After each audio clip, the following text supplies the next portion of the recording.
Tatlong lugar sa Pangasinan nakararanas pa rin ng baha. May ulat, CJ Turida. Sa pinakahuling tala ng Pangasinan PDRRMO, tanging ang Dagupan City, Calasiao at Santa Barbara na lang ang nakararanas ng baha. Bumaba na sa above normal level ang Marusay River sa Calasiao, Pangasinan. Below normal level na rin ang Sinukalan, Balingkaging, Banyaga, Buod at Pantal.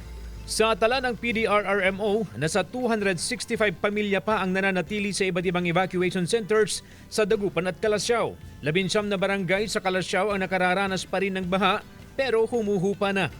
Bago inilipat sa Regional Evacuation Center ang mga residenteng inilikas sa Calasiao Sports Complex, hinaraan na pa ang mga evacuee noong Sabado para sila'y malibang.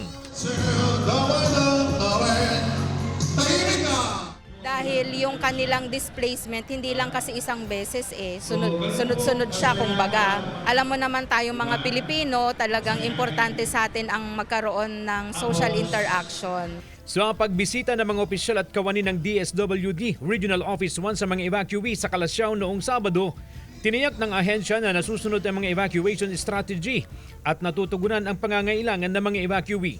Unang-una, safe at saka may protection din yung mga nakatira dito at saka kung ano din ang tulong na pwedeng maibigay ng aming kagawaran doon sa mga affected families.